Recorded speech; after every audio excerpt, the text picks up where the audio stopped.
So when you moved here, you were 21 years old, right?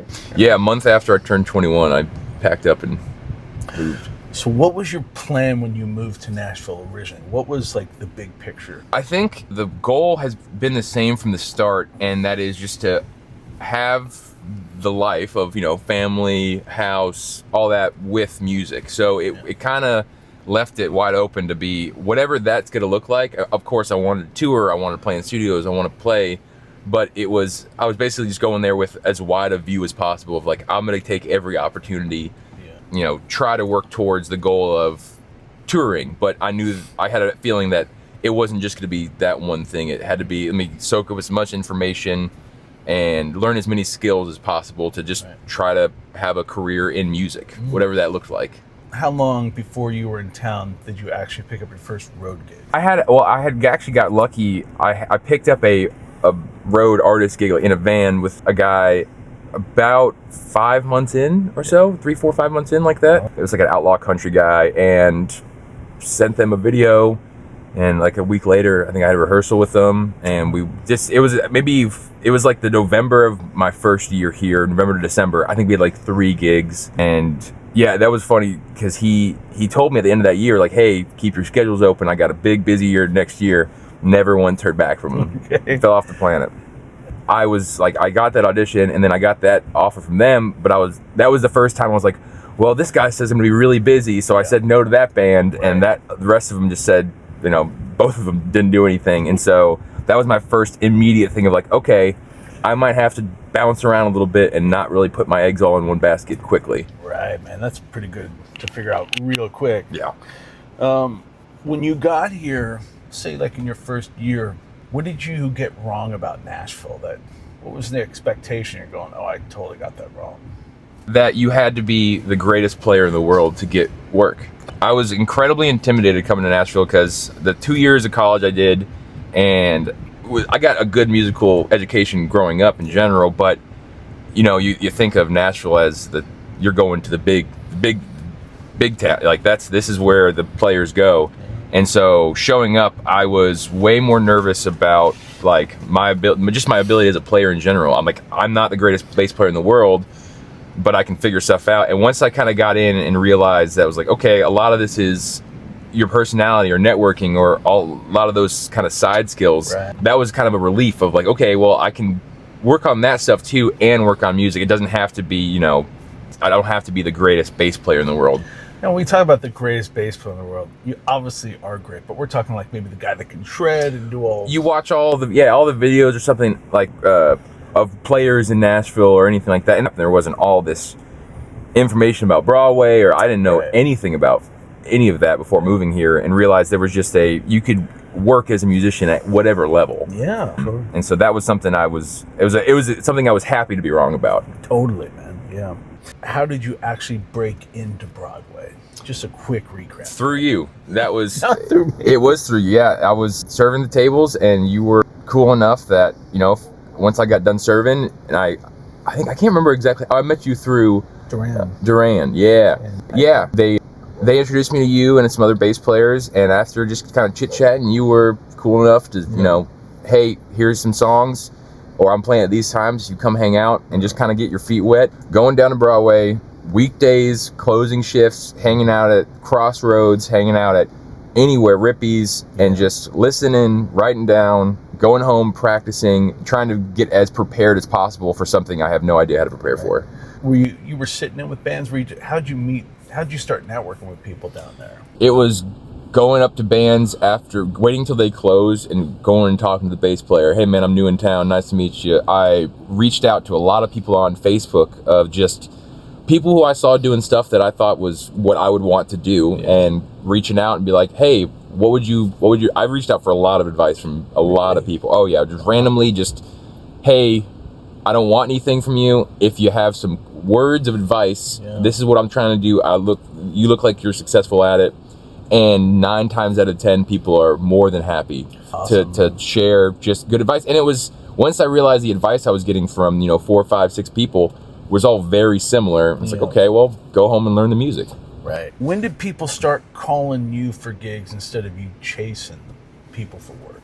For Broadway? Yeah.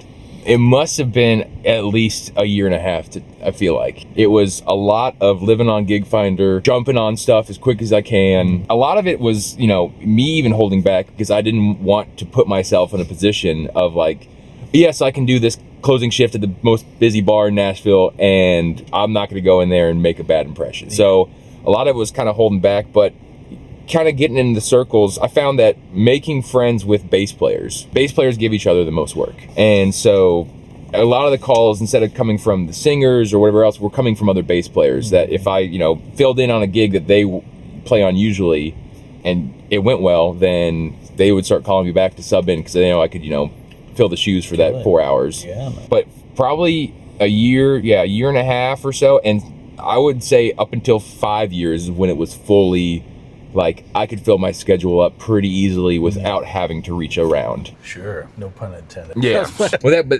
I'll say 5 years is when I became comfortable on Broadway. Like, really comfortable. Like, yeah, I'll show up. I don't need to text about what songs we're playing, who's on the gig. Like, I'm comfortable. Yeah. So, what was the first artist gig that you did that actually felt like that was a real artist gig? Real artist gig. You're stepping up. Would be probably Daniel Bradbury.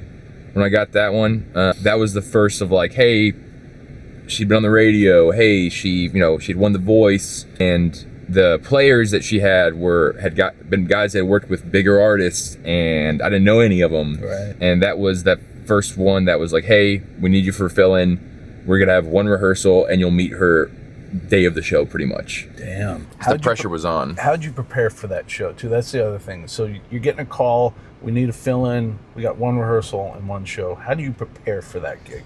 So that was the first time I'd ever like gotten that situation. And beforehand, I'd already worked with a bunch of smaller artists, so I quickly, so I had the ability to, you know, learn sets pretty well. Yeah. This was the first one that it was way more pop than anything I'd ever done, and the musicians on it were great, and so they had built the show out to be very musical. Okay. And it just wasn't the 6-4-1-5 country stuff I was used to. There's a lot of 3s, 2s, or just different stuff in their transitions. And that was the first time that I kind of sat down with the process of basically I'm going to play this show 50 times before the rehearsal if I can get to that. So it was writing out the entire set list, making a personal chart. They sent me charts, but making a personal chart for every single song, forcing myself to listen to every song as many times as possible. And then I'd write out my set list, and I would just fill every song with notes. Opens with the 2, intro is this, coming on a verse on this word, and just, it would be, you know, the title of the song, and then just all this.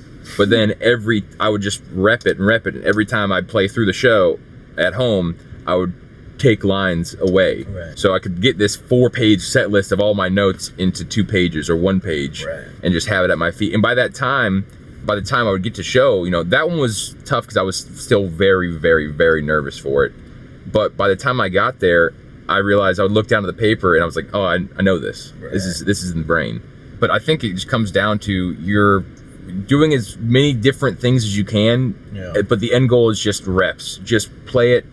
Get the music in your head. I'm going to the gym, the music's on my Spotify. If I can get it in set list order, or if I'm just at a live taping, I'll just listen to that and just get it in my head as much as possible. Reps. And it's because you want it to be as close to muscle memory as possible. If not, like, I've had a bad thing on stage in the past of just being very stiff, and because I'm trying to focus so hard on this, so part of that was like, I need to get to the point where I can actually perform this too, because, you know, some bands don't care. But some bands are like, hey, we move around on stage. That's kind of show we put on. So step away from your little sheets and have fun with us. Rapid fire. This is kind of my Broadway blitz thing. What's the most important thing you did your first year in Nashville? First year in Nashville, go out to as many writers' rounds and showcases to get working with small artists. And then, this networking. Just getting my name out and meeting people and getting phone numbers and getting, you know, Instagrams or whatever else, just making the connections to kind of find a place, find a group of people, find people that you know, like to work with or get along with, or just kind of implanting yourself into the community. Hell yeah. What was the biggest mistake early on that you made? Biggest mistake? That's a good one. Where'd you fuck up in the beginning? Oh, just not knowing not knowing the freaking tunes, man. Not knowing the songs, or just, probably not being as prepared as I could have been at times. Okay. What's the best networking advice you give someone? We all love content. Not everyone's on Instagram or whatnot, but every show I'm at, if I can just get, if it's a guitar player or a drummer, get a video of them, tag them on Instagram.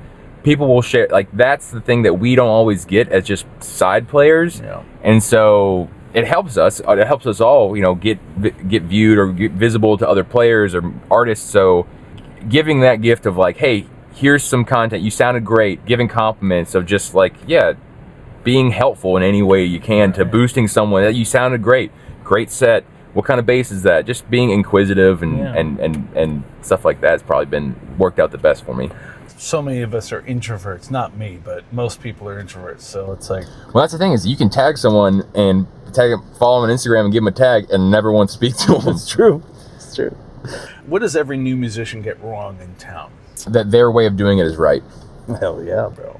Broadway or touring? What do you prefer? Oh, so split. I've been doing both for 8 years now. I love being on the road. Broadway is given me what I'm able to do and has kept me warm playing wise for 8 years. Yeah. But getting out to tour and see the world and grow in that aspect has been really, really, really awesome. The Opry or Stagecoach? Or festivals, I guess. Opry or festivals? Man, the Opry. I love festivals, but being part of the Opry band is on the list for me. And it's also, I'm done in 15 minutes. I can sleep in my own bed. It's pretty fun. I like depends on the festival, but yeah, Opry is something special. What's the worst advice someone's given you? That someone getting a gig means that you don't get a gig.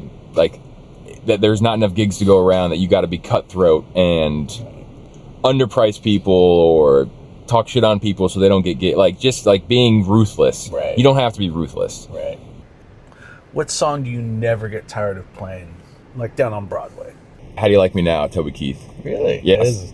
I sing that one too, but that's always just it's a super fun song. Who's an artist you'd love to tour with?